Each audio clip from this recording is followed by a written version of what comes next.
Satoo's knife almost slipped out of his hand in shock as he realized that figure crouching outside the window that looked into the bedroom of the family of the teacher, was Tama, face glowing in the moonlight reflecting off the whitewashed walls.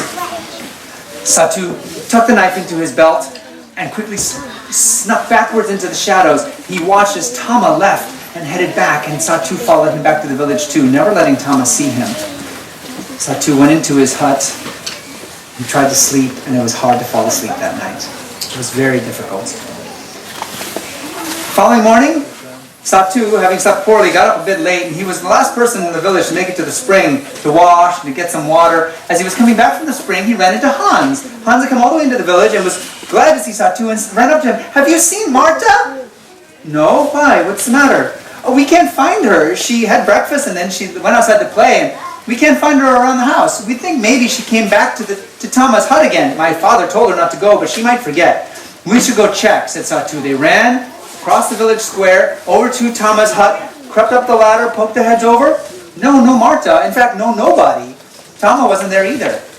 "Maybe she went to our secret perch," said Satoo, and the boys ran out of the village, down along the beach, out to where the cliffs began, climbed up in the path, hidden by boulders and bushes, until they could get up to the secret perch. They did not even take time to look out and see how the fire mountain was looking today. They just quickly glanced around. No Marta. Ran back down, and as they were getting back to the villages, when they could hear Marta's dad, the big teacher with the red hair, calling, "Marta! Marta!" And as people started poking their heads out from their huts to look and see what was going on, he called to people, Come help! Find Marta! Come help! Find Marta!" One of the last huts that they got to as they moved through the village was Gola's hut.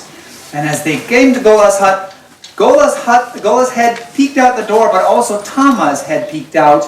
And when Tama heard, "Come help find Marta," in his language, his face went white. He looked shocked. He staggered. He almost fell down the ladder. He staggered down the ladder and came rushing over to the teacher, grabbed his arm. What? He kept saying. And he was so frantic the teacher could hardly understand him. He kept telling him, "Help find Marta." And then Tama began to screech, "It is the snake curse! It is my snake charm! It is the snake charm! It is the snake curse!" He was talking so fast and so high-pitched that it took Satoo coming to interpret to the teacher what he was saying. "Tama says that he does not know where Marta is, but he's afraid it is the snake charm." "The snake charm?" And Satoo told him about the snake charm and about all the charms that the devil doctor had, the witch doctor had, and that the snake, the dead dried snake, was the most powerful one. And Hans interrupted, "Oh, that must be what she meant, because after we got back home yesterday from that little scare at Tama's hut, she said she had blessed the poor snake. She must have been talking about the dead snake." "She touched it?" said Satoo. "She touched it? That's terrible, because anyone who touches one of Tama's charms, he will get a curse. It never fails. Tama's curses always work." And once that was translated to the teacher surprisingly looked calm and said, "Look, I don't know where Marta is, but I know wherever she is okay. I know wherever she is, God is with her. Come, let us pray, Tama. Let's pray so that God can show you that the snake charm doesn't hurt God's worshipers." And right there in the middle of the village, for the first time ever in the history of that village, someone stood, hands raised and face raised to the sky, and prayed to the God of heaven.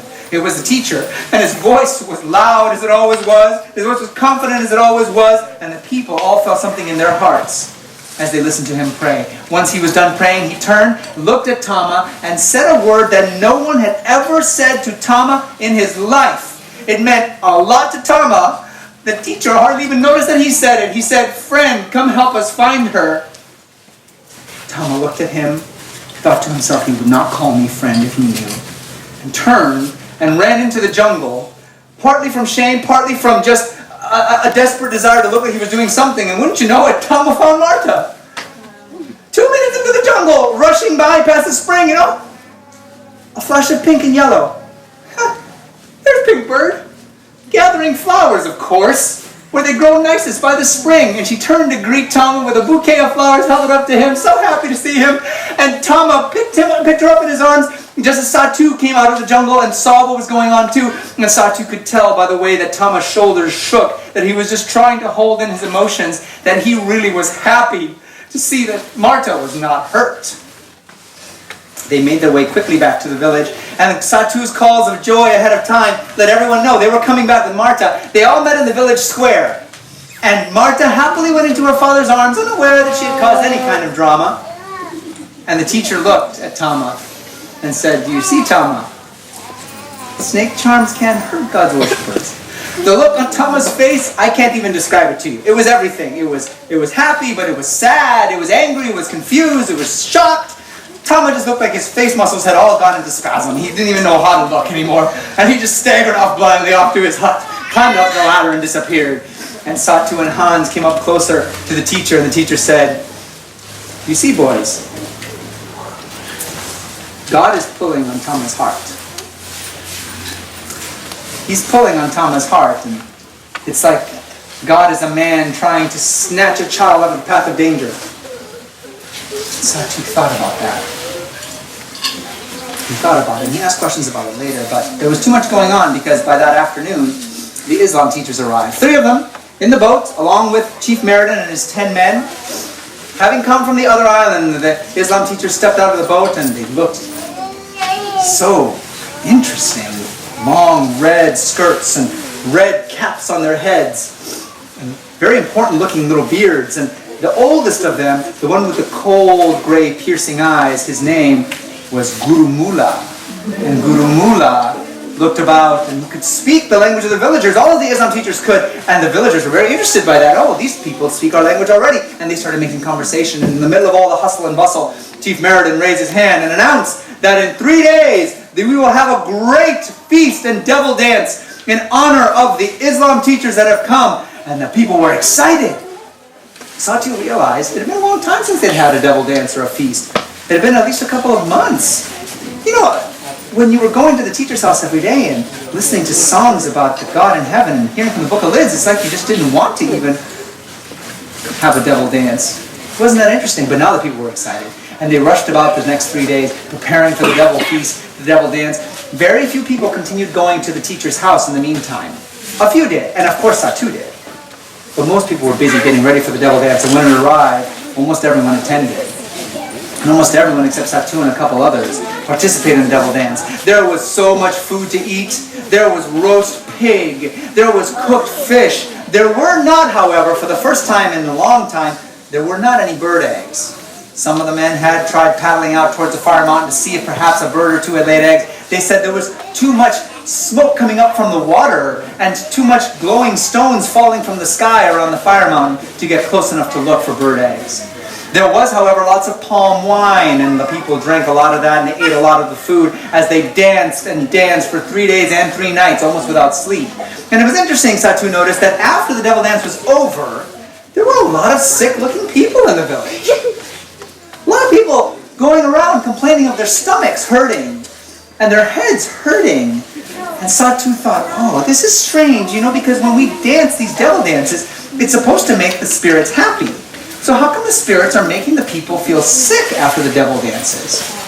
That's strange." He talked about it to Hans, and Hans said, "Well, maybe it's not the spirits making them sick. Maybe it's that they haven't slept for 3 days and nights. They've been dancing with tummies full of bad meat and alcohol. I don't know, whatever it is," Satoo said.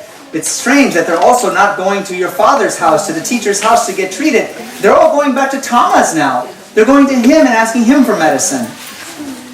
Yes, a lot had changed ever since those Islam teachers arrived. A lot more change over the next 3 or 4 months as houses were built on the beautiful property going up the slope. Gardens were laid out. People worked hard to give the Islam teachers beautiful houses, one for each of the 3 of them, and at the request of Guru Mula, a worship house right at the very top of the hill. And everyone attended, and everyone was interested. Well, no, not everyone. Satoo and a few did not attend, and Satoo noticed, even though these are big houses, they're not as clean and neat as the teacher's house. And, even though they've got gardens, they don't lay it out nicely the way the teacher does. And even though they've got a nice worship house, they only let the men come. The women aren't allowed to come. And there's no songs at their worship house. And most importantly, maybe, for Satoo, there was no Hans and no Marta at their worship house. So Satoo really wasn't interested. He kept going to the teacher's house. And actually, over the next 4 months, a few more people started going. So after about 4 months from when the Islam teachers had arrived, there were about 30 people in the village who were going to the teacher's house instead of to the Islam teacher's worship house. And as Tama watched this happening, he noticed those 30 people, they looked different. The ones who kept going to the teacher's house, it's like they looked cleaner, for one, and they looked healthier. They didn't seem to get sick as much, and their huts and their gardens were neater. Some of them no longer were keeping pigs under their houses anymore, and they would all sing. That was one way you could always tell if there was a follower, a worshiper of God around, because you could hear them singing, no matter what they were doing. Working, bathing, cooking. There was always a song going up of some kind. All the different songs that the teacher had taught the people. Hans and Satoo met up on the secret perch one day. Hans said, "So, are the Islam teachers happy with how things are going?" Satoo said, "Well, Gola looks happy, but the rest of them, I don't know. I mean, my father, he's not happy. I keep choosing to go to the meetings, and he gets angry. He yells at me sometimes. Sometimes he even takes one of the cooking sticks and hits me on the back when I'm walking out of the door to go to the meeting. He's upset, and I think it's because he also knows that Guru Mullah thinks he's not doing a good job of keeping me in line. Guru Mullah's upset. He scolds me for not coming to the worship meetings on the Islam teacher's worship house. And also, well, Tama, he's just sad. It's like he just walks around all the time looking like he doesn't know what to do with himself." Hans said, "Well, you remember why that is. Like my father said, God is pulling on Tama's heart." "Well, if that's the case," said Satoo, they could both talk to each other really well by now. They'd both learned how to communicate very well. "If that's the case," said Satoo, "how come Tama looks miserable? If God's pulling on Tama's heart, how come he's not feeling happy like I am because God pulled on my heart?" "Ah," said Hans, "it's because you didn't resist it. When you resist God pulling on your heart, when you say, 'No, I don't want it,' and you dig your feet in, well, then you can't feel happy." They thought about that for a moment, and then Satoo said, "Tama also said that we had to have the Islam teachers come in order to make the fire mountain calm down. The spirits would be happy when the Islam teachers came. But it just seems like it's getting worse and worse." "You're right," said Hans, and just at that moment there was one of the larger explosions of flame that came out of the fire mountain, and within a couple of seconds they could hear the boom of that explosion coming out, and then they heard some of the splashes as some large pieces of rock had shot up into the sky and splashed into the ocean next to the fire mountain. Hans said, "It looks like it's actually angrier than before. But it's not really fire spirits, right? This is called a volcano. But they have these all in different places of the world. It's just fire that comes out from under the earth." "Well, whatever it is," said Satoo, "they're going to have a meeting about it tonight to try to figure out what to do about it. They're saying that, the fire spirits will only be happy if you and your family leave the island. So they have a meeting, and I've been invited. My father said I have to come tonight because I'm going to be chief after he's gone. So I'll be sure to tell you whatever happens. But you know what, Hans? I'm not worried." Satoo put his hand out and put his hand on Hans' shoulder. "No matter what happens, God will take care of us." That evening, gathered in Guru Mullah's hut, was Guru Mullah, Chief Meridin, the other two Islam teachers, Gola and Tama, and they all sat around this little smoky fire in one corner of the room, waiting for Tama to arrive. And as he climbed up the ladder, waiting for Satoo to arrive.